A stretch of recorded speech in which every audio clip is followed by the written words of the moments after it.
So Aston Villa 0, Arsenal 1. The first trophy in the bag, Kenny. 11 cup finals. That was the first one. All the super fans are declaring cup final settings. And yes, we won a cup final. Maybe, just maybe, that's why the players cheered like they'd won a trophy at the end of the game. But listen, it weren't a pretty game to watch. Saka with a good goal, a very nice goal through a body of through a lot of bodies. Emi Martinez was blindsided to it. Villa were poor, but that was because we made them look poor at times. And then Leno coming up trumps with a big save at the end of the game. What did you make of that, Kenny? You know, first off, I thought we completely in control.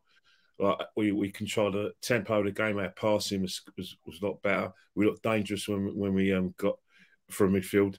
And, you know, once again, the play of the first half for me was Thomas Partey. But in terms of man of the match, I think Kieran Tierney, when Aston Villa came into it, I thought he was fantastic. You know, I've been very critical of Kieran a lot this season, but that was back to his best, that performance. In terms of like the goal, really brilliant goal by Saka. I thought, you know, Aston Villa were petrified of him when he got the ball. And I think, you know what? You know, despite the fact that he's probably played a lot of football, he's beginning to have quite a strong season. But let's if you look at Villa, I was expecting a much harder game than we got today. I thought combination of Villa look, you know, their passing was sloppy. They looked lightweight in midfield, which is perfect for us, and we made them look really, really bad. And towards the second half, I was expecting some sort of onslaught for Aston Villa. It didn't come because, one, I thought Steven Gerrard was negative in his substitution, which played into our hands. I was more than happy with that. Be negative all you like, you know, play lightweights in midfield all you like. That was an easy game. I think the only frustrating thing about the game is that, you know, if you look at the way we dominated the game, that should have been like a 3 or 4-0. That's how well we played. If we had a top striker, then we would be clear, comfortably. Yeah, that's debate about fourth, mate. Yeah, that's consensus of opinion from you know, if you look at, you know, like stuff you see online, especially on like Instagram and, you know, dare I say it, the cesspool that is Twitter. The talk is if we had a striker and someone who could, you know, make things happen in the box, we would have won that comfortably, you know, because again, like I said, divides opinion. People said he led the line well, but sometimes, right, you have to put ice on the cake in performance because, you know, Mikel Arteta said yesterday in his press conference that if in order for Arsenal to get to a certain level, they have to be scoring between 90 and 100 goals. And I had something onto that as well. You have to be getting 90 to 100 points. So in that respect, that is an area that Mikel Arteta can't fail to on. Do not give Lacazette a new contract. Do not give Eddie a new contract. If they're out of contract, let them go and just get a striker. Now that's moving forward, and I'm only going in line with what I've heard from a lot of people, and obviously for yourself as well. You know, I could see the frustration in your face that we won, but you know, if we had a proper, you know, decent striker, it would have been very comfortable. So I smelled the frustration. Sense it. Wait, do you know what? I'm just looking at the Premier League table, Kenny. Yeah, we've scored 44 goals this season. Yeah, in 28 games. Right. Yeah. If we go back to last season, right? Last season we scored 55 goals. So we're 11 goals behind what we did last season. We're 8 goals better off conceded than last season, but we've still got 10 games. So we're going to end up there or thereabouts about the same sort of figures as last season. Goals for and against. It's emphasising though. You know, what we are getting from Mikel Arteta. You know, I'm not particularly, I'll never be really convinced about his style of play, but one thing I do, you know, see and can see, and it's very clear, is that he does it for a very, very strong base in terms of like, he's like a stickler for us being compact off the ball and running around, making the opposition, you know, uncomfortable in possession, making them hit it longer, and then getting his defenders in the right places. Saying that, it's only probably the second up, only from about December onwards, where he's now getting a blend where he's trying to get the blend of where we're a bit of attack. But problem is that his biggest problem is that his ambition of getting 90 goals or 100 goals a season. Yeah, good luck.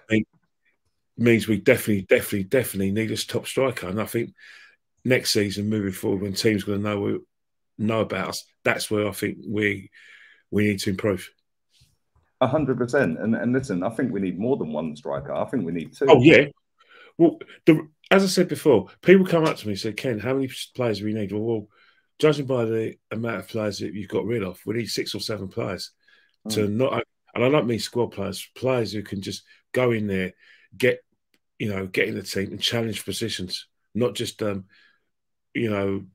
be there just because of injuries. Of course, strong players are, but you want challenger position. I don't want players next season or even to the end of this season being too comfortable for their places. I want competition for places. I want standards to be high, and I want us to put teams away, because you never know in this league. Anything can happen. We're in good form, but we're not always going to be able to chase teams down and make things difficult for our opponents. Hence the fact that we're probably going to need to win by a few more goals than the odd goal. Yeah, 100%. What did you make of the starting 11? Because he's been crying all week about the fixture congestion, which I just thought was embarrassing. And then the only changes we made were forced changes. Yeah, it wasn't a case of rotating the team. We had as I was saying before, I was at the Arsenal Liverpool game, and in front of me I could see Leno, like I said, warming up, and everyone was going, "What's Leno doing there?" So I think it was an indicator that there was something a bit wrong with Ramsdale, and that became evident the day when he didn't start. He wasn't even part of the squad, so probably that's been a problem that started at Liverpool or even before the Liverpool game.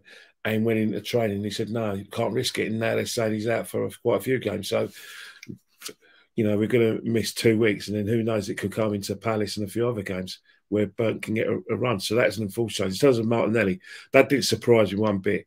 If you saw the way he ran his nuts off on Wednesday. He was ill. People were saying he was ill. So I don't know whether it was an actual injury.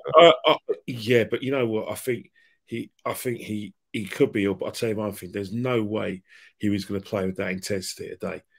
And so, in that respect, if anyone deserved a rest, it was him, because he ran his nuts off on Wednesday. And I'm not just exaggerating, I'm talking proper running empty. All right, he was superb the other night. Absolutely superb. And we missed his energy today, because as much as Smith Rowe tried, and Smith Rowe's got deceptive acceleration and pace. He's deceptively quick. But there was a couple of chances today where, he had one where he spooned it over the bar. He probably could have squared that to Laka for a tap in. He then took one off of Laka's foot, 6 yards out. And on another day, we probably could have won that game 3-0. Aston Villa did nothing. Was that he had a run of games where he was like an automatic choice, and then he got injured, and Martinelli, who was took his chance with both hands. Even when he wasn't scoring, you could tell that we had a change of pace in our game, where you could find a game and all of a sudden it's slow. So boom, he kind of gets defenders by on the back foot, creates something, and on his own. I think Smith Rowe, yes, he's got deceptive pace, but I think Smith Rowe just needs a bit of rhythm. But he's not going to get that rhythm because he rightly so, Martinelli's grabbed his chance. So I think those are kind of the false changes. I think, to be honest, you shouldn't really see any more changes because, as they say, we're not in any competitions. We're not in Europe. So we'll be fresher than any other team. The only times we're probably going to be odd concerns because we got, games in hand because of one caused by ourselves because of our refusal to play the game against Spurs, and obviously the other one's due to Chelsea's involvement in the World Club Championships. Apart from that, it's one game a week. And that's why I don't get why he was moaning. But listen, it is what it is. He's moaning. He then makes 2 forced changes. And he's moaning. And he played Bukayo Saka for 73 minutes against Liverpool when he was poor for all 73 of them. And today you're thinking, okay, maybe you should start Pepe. But then Saka comes back in and looked great again. And it's like... nothing's changed from last season. Saka was his go-to man last season. He's played more games than any other player under Arteta. Yeah, and definitely. And he was seen as the matchman, and nothing. It's been a bit refined this season because other players have come into form like Odegaard. Smith Rowe's putting his hand up, although he was putting his hand up a little bit last season. Martinelli's coming to the fore, and obviously we've now got a balanced midfield with Thomas Partey on his side. So other players are putting their hand up, but the person who's still coming up the goods is still scaring defences and still more just as clinical, if not more clinical. The only person closer than being clinical Smith Rowe is Saka. So I can understand his selection and his need in the game. I suppose with Pepe, a different player that Pepe's a stop, then accelerates, but Saka's accelerate and then inside. And I think that's the thing. So sometimes when Pepe tries to does a trick, the opposition get in position and we get pressed, and then we're on a back foot because the ball's not moving quickly enough. With Saka, the ball moves a lot quicker. Yeah, 100%. Listen, we're going to do player ratings in a short while. Appreciate you coming on, mate. Nice 2-week break now. And then we've got Palace away after that. And if we get all of this done quick enough, we can watch the Chelsea game tonight, can you? Oh, absolutely. Yeah, I'll be looking forward to Chelsea game. There's a lot of boxing as well. And as you know, anyone in Croydon, I'll be in Crystal Palace, at the Crystal Palace game in about 2 weeks' time. Just tell me where the nearest Caribbean restaurant is, or Chinese, because I know there's some really nice food there. I don't drink. I can't stand alcohol. I know Fulton Heath quite well. That. And we'll see what's available.